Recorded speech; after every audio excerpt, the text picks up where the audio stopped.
50s. You know, China was the big red menace and so on. And she, however, suggested I should apply for a scholarship in Asian Studies, which I did, and got one.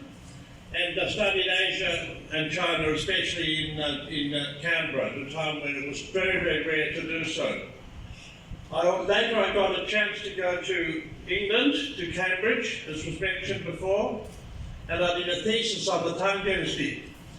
But what really made the difference was bumping into a friend in the market square of Cambridge one day, in Jimmy Wilkinson. He's quite well known actually, and he became the ambassador here for the EU for a while.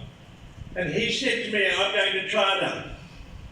And I said to him, if the Chinese representation in London asks you if you happen to know of anybody else who would like to go to China, could you give them my name? And they did ask him, and he did give them my name. And that just transformed my life, because within a couple of months of that, my wife Alice and I, my late wife Alice and I were in China. And we taught here at the Beihua. It was then the Belgian Foreign Languages Institute. But I think I won't go into that anymore. But except to say that the whole thing has transformed my life. I would like to offer thanks to a lot of the people, some of them here. I don't know that I want to go everyone by name because I don't want to miss out people. But I have a lot of very good friends. Some are not with us anymore. Alice and I were met at the airport by a group led by Wang Zholiang, who was at that time the Dean of English at this university here. And he was a very great scholar, a late great scholar. He was a Shakespeare expert, and he really knew a lot. The first thing he asked me was, are the backs at Cambridge as nice as ever? I mean, when I think of it, I just sort of melt into tears, so to speak. He's a great scholar, that man, Wang Zholiang. And I got to know him fairly well after a while. But then he's not the only one. Hu Wenzhong, whom we heard recent just before, he was one of the first people I met when I got to China, and Chen Lin, the late husband of Huang Jiaxiang. And thank you very much for all the things you said. He went with me the first time we went to the Great Wall. I remember, I'll never forget it, and he was so good. I got to know some people. And let me say that this is one point I do want to make. I think that you have to live in a country to really get to know its culture and its people, and the way, its lifestyle, the way people think there. Because I found it's one thing to read things in books, and I'm not against reading things in books, for heaven's sake. But it's another thing entirely to get to know people and see their point of view. And I can see people in the audience here, Wang Jiaxiang, Du Shenzhen, Yu Xiyan, and others, and Liu and Li Zhenjin. I can see so many who really affected my life. And at the other end, I was really touched by what Zhu Yalan said. I think it's so lovely, and you are so lovely, and I wish you all the best for your career. I think it's really been good. Now, I also wonder if I may, because she's not here, and she did play a big part in my coming to China, especially in the early part, but not only, and that's my late wife Alice. Now, she was a loyal and supportive wife. We supported each other for 58 years. It's quite a long time.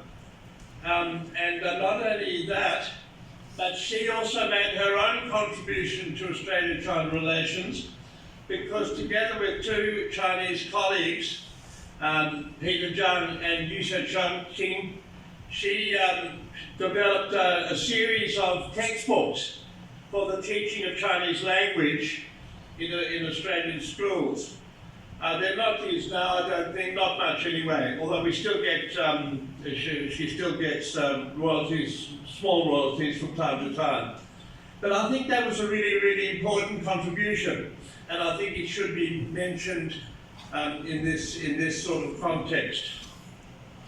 Now, I was asked to say also about my impressions of China, because 60 years, it's a long time, it's a lifetime. I'm just thinking of some of the great people in history. Like, I mean, as was said, I'm a music lover. I think of Ludwig van Beethoven. He was only 57 when he died, and of course Mozart was only 37.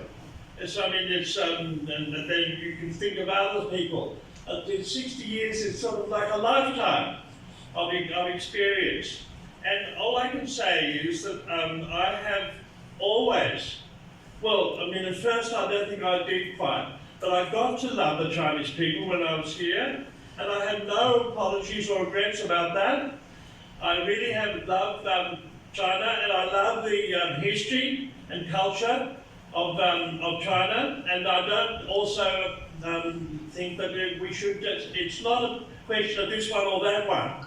I love Western operas. I'm a Wagner fan, I'm a Mozart fan, and I'm a Puccini fan, and I'm Verdi, and all those, I love them. But I also love Chinese theatre, Kunchi and Peking opera, and I think that the context, the study of the history of those arts, and the history of the civilizations is really important. And I want to say that I think civilizations should appreciate one another and get on with one another, and we should learn from one another and not say, I'm good and you're no good. Because I think that point of view is not going to do the world much good, and I hear a lot of it said just in recent, and I don't think that's a good thing. If I look back on those 60 years, I can see changes in society, I can see changes in culture, of course economy, and of course also political, geopolitics. There's been big changes. Now, as for the people, well, I mean, what more can I say? You've heard people talk just now, and I'm very impressed with the Chinese students here. I think they do a good job. That's not to say that the Western students aren't good. I mean, what Phoenix said, I don't want to downgrade Western students or anything like that. But I just want to say that I think the students here are very, very good. They have a good, inquiry, and they're very open to the outside. And I think that to me, they show a good future. At least I hope a bright future. When I first came, of course, I mean, I don't say that I didn't get on well with the students. I certainly did get on well with them, and I grew to love them. But I think that their minds and how they approach to the outside world in those days, it was very, very different from what has developed since. And I think that their approach to other civilizations, approach to the outside world, is a very, very big difference. And of course, when we think of the economy, you think of those wonderful trains, those high-speed trains. I remember going in trains in the 60s. I mean, I'm not saying they were rotten, but they were very, very slow by comparison.